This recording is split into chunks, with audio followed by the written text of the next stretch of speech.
I'll see from the start here, I'm not the most handy guy. I know which end of the hammer to hit with, but I'm not much more use around the house than that. But even I own quite a lot of these screwdrivers here. I mean, after all, it's one of the most common tools in the world.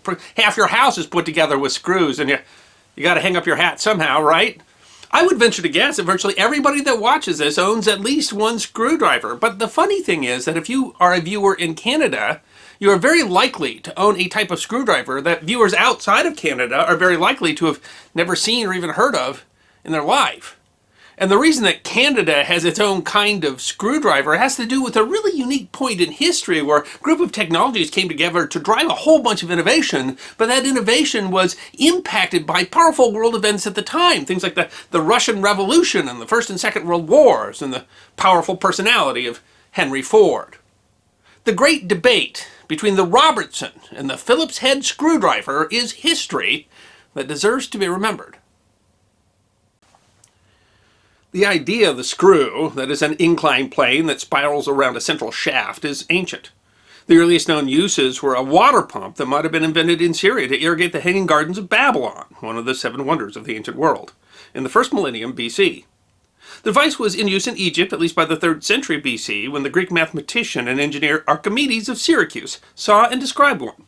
The device was later incorrectly attributed to Archimedes and is commonly called the Archimedes screw. Screws were also used at least since the Hellenistic period to drive presses for, say, pressing olive oil or pressing grapes for wine. But screws were not used as fasteners like we use them today. Without industrial methods, they simply would have been far too expensive to make. A number of other methods, including dovetails and dowels, were used in fastening, as well as, of course, the much more easily produced nail. Screws as fasteners were not apparently produced until around the 15th century. The earliest known mention is in a late 15th century manuscript. Their initial use was as a fastener for parts of medieval jousting armor and, in nearly the same period, for early firearms. The wheel lock uses an internal spring to drive a piece of iron against a piece of pyrite to produce a spark to light the powder. The pyrite wore out quickly and so had to be replaced often, and a screw was thus used, since it could easily be screwed in and out.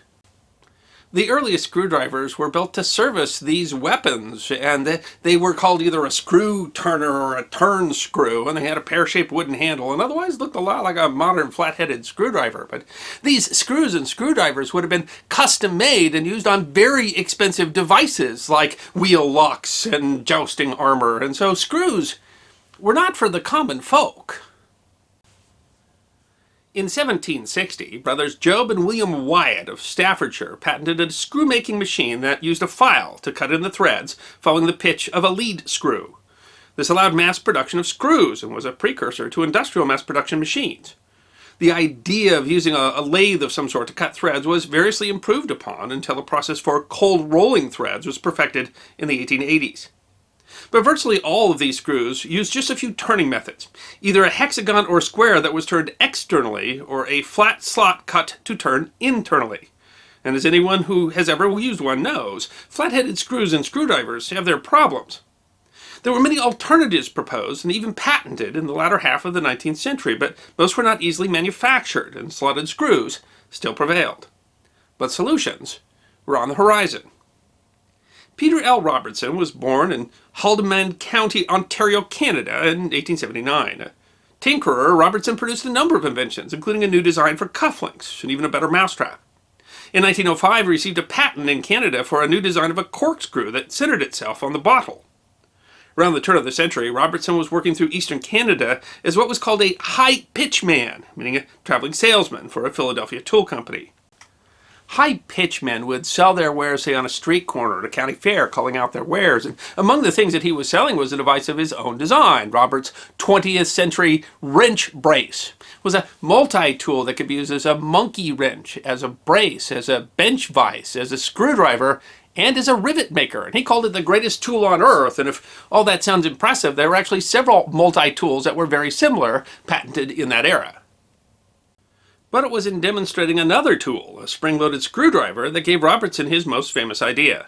While demonstrating the screwdriver, which was flat-bladed, the blade slipped and seriously cut his hand. That gave him the idea of a new type of screwdriver head that was less likely to slip or cam out. This is not a new concept. There was a great variety of new screw-head designs patented in the latter half of the 19th century, but most never went anywhere, largely because of difficulties in manufacturing, but also because virtually everyone already owned a flat-headed screwdriver. In fact, the basis of Robertson's idea, a square-headed screw and driver, was not new. In 1875, Alan Cummings of New York City had been granted a patent for a screw that used a cavity, either a square or triangle, rather than a slot, to address the same problem. Cummings' description noted, "It is well known that the ordinary screw head provided with a slot is very susceptible to injury, caused mainly by the slipping of the screwdriver from the slot when the screw is being set home in wood or metal. By omitting the usual slot and using the proper shaped cavity and screwdriver, perfect safety is ensured to the metallic cap." But Cummings' design had a flaw. The way that you made the cavity that the screwdriver fit into was by stamping it with a die, and stamping it deeply enough that the screwdriver would set inside it would deform or weaken the screw head. Robertson had a better solution, for which he applied for a patent in 1907. His screw tapered the sides of the square gradually down to a pyramid shape. This not only prevented the head from being deformed, but actually helped align the metal grain, as he explained, knitting the atoms together for greater strength. It had the added advantage of less waste, since the slot of a slot-headed screw was usually cut out, losing a bit of metal and weakening the head of the screw. Because it was less likely to cam out, you could use more torque with the Robertson screw and driver. As it was self-centering, it could be used with one hand, whereas a slotted screwdriver usually required two. The head of the screw was less likely to deform, and the Robertson screwdriver was much better able to still remove the screw if it did. It also worked better than a slotted screw if the screw had been painted over. Robertson's screw and driver were particularly attractive to furniture makers and boat builders, where it was more of a problem if a flathead screw cammed out because it would damage the material around it, damage the value of the product. But perhaps best of all is that Robertson's screw could be cold formed. That is, because the stamp tapered down inside the screw, that meant that you could build the screw without ever having to heat the metal. Cummings' design, as ingenious as it was, probably was never made during its patent life because the screw simply couldn't be easily manufactured. But Robertson's design could be cheaply manufactured, in the millions. Calling his invention the biggest little invention of the 20th century so far, Robertson gained enough investors to open the P.L. Robertson Manufacturing Company Limited in 1908. He built a factory in Milton, Ontario, which gave him tax breaks and a $10,000 loan. The patent was approved February 1909, and by then the company was already filling orders. Robertson was just 30 years old. While the Robertson Company described the initial years as hard, with local competitors even challenging their patent, the Robertson screw slowly gained adherents among boat builders and furniture makers. In 1913, Fisher Auto Body opened a factory in Walkerville, Ontario, making wooden parts for the Ford Model T. The Robertson screw offered a great advantage for manufacturing, and Fisher became one of Robertson's largest customers, using some 700 screws per body. Robertson later designed a screw for metal to use on the all-metal body of the Ford Model A. Having been awarded international patents, Robertson saw the opportunity to expand abroad, and so he went to Gillingham, England, and established a company called the Recess Screw Company. He marketed to British industry using the slogan, "The screw that grips the driver." But his real plan was to manufacture screws in England, but sell them in Germany and Russia, and the First World War and the Russian Revolution foiled his plan. Recess screws turned to war production during the Great War and produced things like firing needles and hand grenade pins, but after the war, recess screws failed. There seems to have been several factors involved, including a glut of supply following the war and the actions of some unscrupulous investors, but Robertson resigned as the director of the company. But the company in Canada was still doing well, and Robertson looked to expand into the United States. He attempted to negotiate a deal with a manufacturer in Buffalo, New York, but the company wanted a say in manufacturing decisions, and Robertson, perhaps stung by his experience in England, refused to give up that control. Then Henry Ford came to the table. An analysis had shown that the use of Robertson screws in the Ford plants in Canada had saved $2.60 a car, a significant savings for a car that retailed for only $390 and which was being produced in the millions.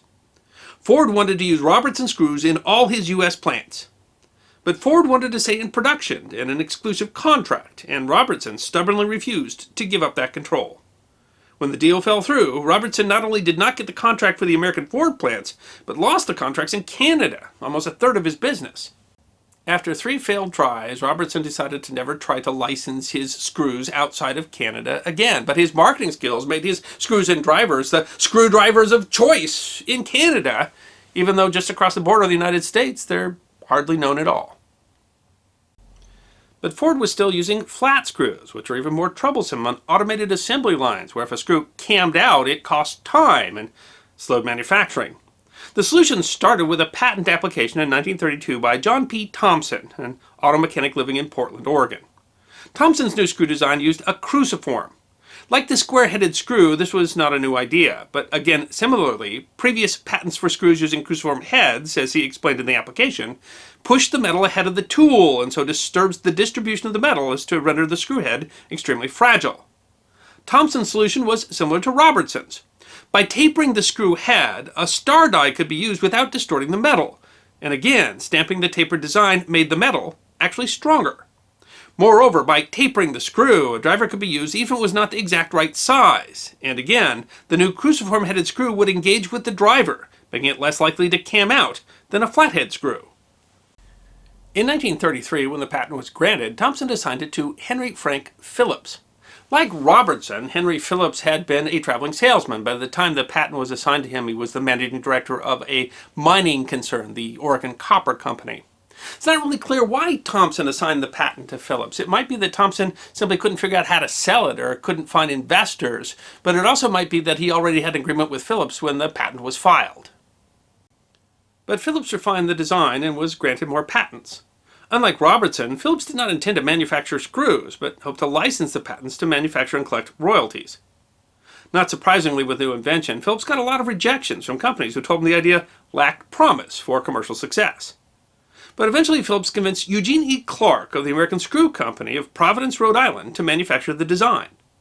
By 1934, the screw was available for consumers.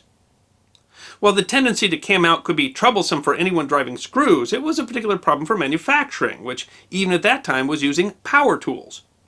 Phillips' later patents application seemed to have recognized the advantage. A 1934 application said, "Failure of the slotted screw to retain the blade driver, especially in power-driven operations, is not only dangerous to the operator, but is likewise always injurious to the work."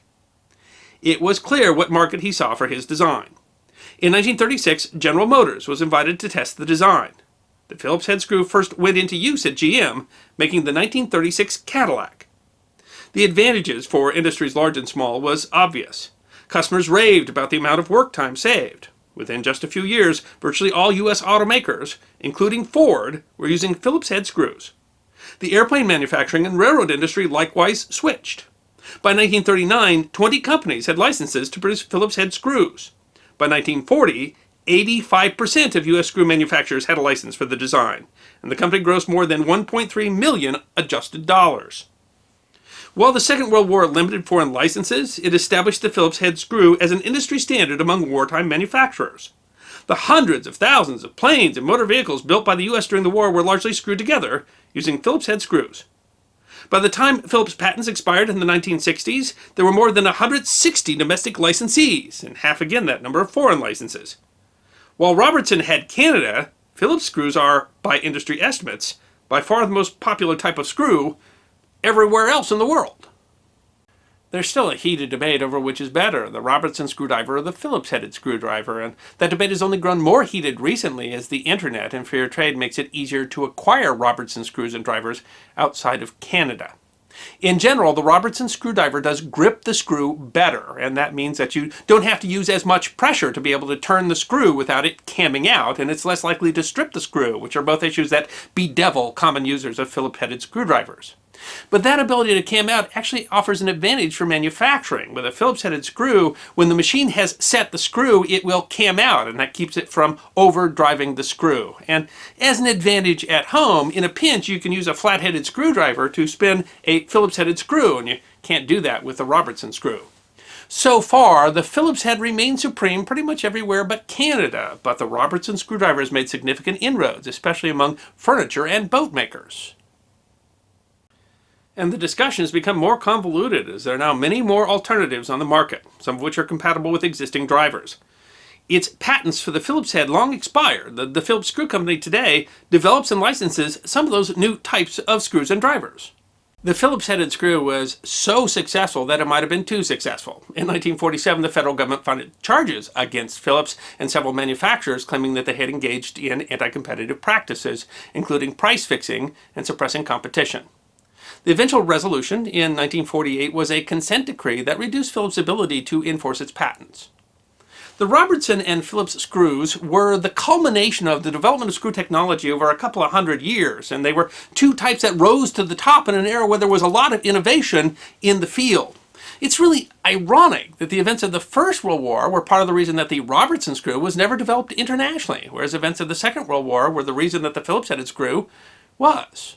And the relative fates between the two say that invention isn't about just the inspiration and, pun intended, drive of the inventor, but of a complex interaction with historical forces and powerful personalities. Things that can impact every tool in the toolbox. I hope you enjoyed this episode of The History Guy, short snippets of forgotten history between 10 and 15 minutes long. And if you did enjoy, please go ahead and click that thumbs up button. If you have any questions or comments or suggestions for future episodes, please write those in the comment section. I will be happy to personally respond. Be sure to follow The History Guy on Facebook, Instagram, Twitter, and check out our merchandise on teespring.com. And if you'd like more episodes on forgotten history, all you need to do is subscribe.